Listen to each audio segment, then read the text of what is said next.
Hey, Nina here. So at the beginning of 2025, I had a goal, and it was to learn Swedish. From last January to now, I have learned approximately, like a handful of words and maybe a few sentences. But I haven't given it that much time, mainly because I've been finishing working on my thesis, and so I've been doing that research instead. I officially finished. I'm done. I've graduated. And so I am done with like formal like schooling for now, and I've decided that I can now like take more time to focus on learning a language and learning Swedish. So I'm not going to be fluent by the end of the year, but I hope to have more of a grasp on the language. And I thought today I would talk about a few ways that I've been going about this and going about approaching learning a new language, because let me tell you, if you speak multiple languages, I'm sure you're aware, it is so daunting. Especially like just getting started and just not even like learning right away, but just like glancing at the overall language itself. Especially with something like Swedish, where it has letters that we don't have in the English language. It's very daunting. But I have found resources like the library to be very helpful.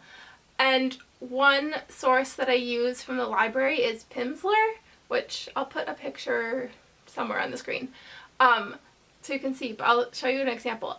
Pimsleur is a method to like a language learning app, I guess, and it's supposed to be really effective. I've researched it quite a bit and listened to other people who've used it and have said it like really works. And the way it works is it gives you like lessons 1 through, I think the first unit is like 1 through 10, and you go through like a batch of words and phrases, and then you don't do it like all in one setting.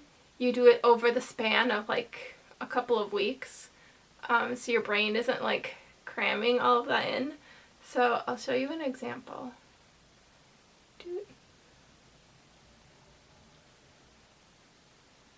I have it on, my phone, my fizzling. I have it on my Libby app through the library. My actual library had a physical like CD of it that I could listen to, but I figured it would just be easier to listen to it digitally through Libby. I'll play it for you.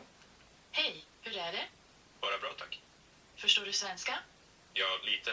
Inte så mycket. I don't Du är know what's this. amerikan, Ja. men du förstår svenska bra. Say in Swedish the name of the Swedish language. And so then I would repeat svenska. And then, so it gives you like a whole sentence. So this way you can like listen to it and also like out loud repeat it so you can hear pronunciation and then like make sure you're saying it correctly. A lot of people have said it's worked, and so I have been testing it and trying it. I had like Duolingo for a while. I absolutely hate that they went as an AI first company. I'm extremely anti-AI. It's terrible and horrendous for the environment. That's a whole nother story. So deleted Duolingo, deleted my account. Absolutely not. Decided that I was going to utilize the library, and it's been amazing so far. My library also has another service called Hoopla, which has been great because Hoopla, I'll show you this too, has multiple books in Swedish, like multiple, and it's digital, so they're ebooks, so you can read them and you can listen to them.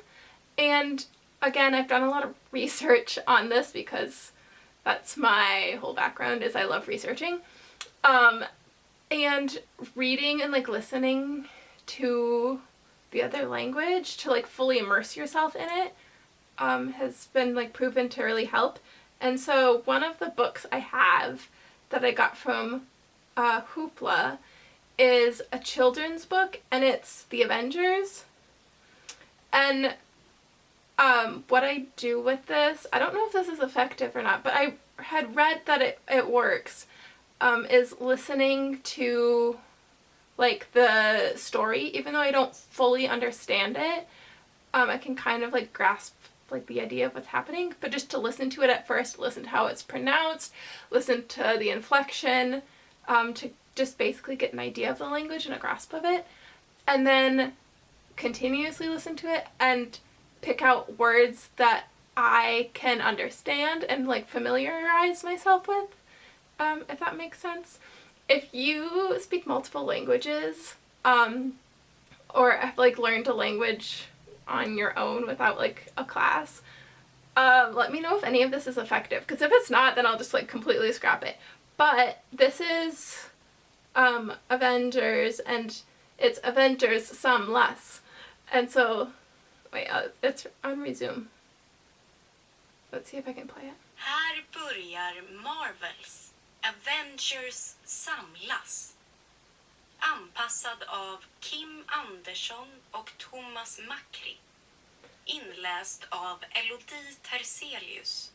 Okay, and so that's like a basic idea of it. It's a book on, a very short audiobook on the Avengers. I think it's, I can tell you how long it is. It's only like 8 minutes long. But just like listening to that, they also have, that app also has multiple other children's books. They also have one that breaks down like very simple, I have the app or the book I can show you. Another like app, and it's to learn Swedish, and it says learn Swedish while you're sleeping, but I don't listen to it at night. I listen to it because it goes like very slowly through the sentences, and through like the words, and again it's just like the very generic phrasing, so like, hi, how are you, I don't speak Swedish, I speak Swedish, like very basic, the beginnings of learning a language before I even try to jump into like the grammar piece. Just kind of like familiarizing myself with it. And so, I don't know if you can see it. I'll maybe put a picture on the screen too so you can see it. But I also have that, and I think it's been working like pretty well. It's only been like 2 or 3 weeks, but I feel like I can grasp like basic concepts and understand basic words. Another method that I've been using is watching all of my like shows or like TV movies all in Swedish. I know people that I went to school with that did this for English, and they learned English through like Friends, because they just watched Friends with closed captioning, and then I figured that would help too. And so all of my shows are now in Swedish. And so this is kind of like a start to learn languages. I just think it's really fun, and it's a little bit something different and distracting from the chaos that is news right now. And it gets me away from like doom scrolling on my phone and stuff. So and also I love to learn. Learning is like one of my favorite things to do. And this is another thing for me to learn and to know more about. And I think I really loved it. And it's hard, I guess, but I'm hoping that eventually I'll catch on and it'll get easier. Eventually there are Swedish language classes where I am, and right now I'm like super nervous about doing that because my grasp of the language is not very good.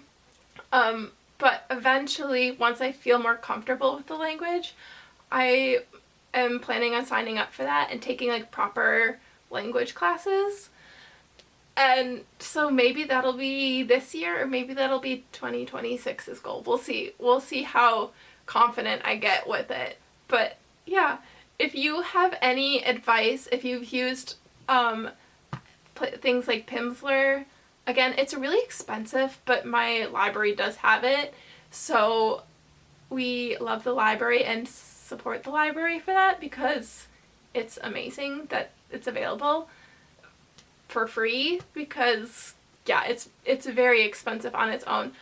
I have also used, there's an app called Memrise, which is kind of like Duolingo-ish, without the AI first component, and it's like a matching game and like a way that you can, again, recite language out loud and do Swedish, and that's kind of been helpful too. It's a more fun way to learn a language.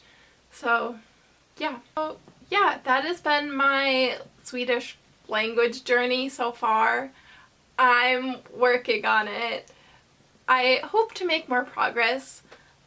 Like I said, I love to learn, and I'm very, like, once I get my mind set on something, I'm like, I have to, like, learn this, I have to accomplish it.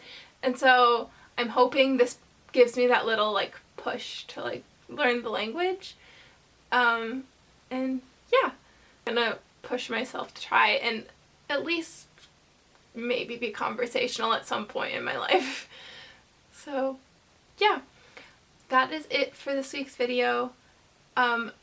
I have information, and so I do in all my videos, about Palestine and what we can do and how we can use our voices. We need to be amplifying our voices now more than ever, because they're once again invading more of the land, and they're literally going in there and destroying buildings and pushing people out into a small, more confined area. There's nowhere for them to go, and they're still shoving them out of their own land. It's horrendous. It's a genocide, and we need to be loudly calling it what it is and loudly talking about it, because it can't continue, and our leaders need to stop arming Israel and not fueling the genocide. The UN officially called it a genocide, and multiple other organizations have officially called it a genocide, and it needs to end. And so I've put more information down below, always about Palestine, and yeah, make sure to check that out and use your voice. If you have a platform and you can use it, use it. I have a very small platform, yet it's important to keep talking about it because it's horrible, and I can't stand to watch it unfold when I know that there's maybe something I can do and use my voice. So that is it for this week's video. I love you all. As always, free Palestine. Hey-do!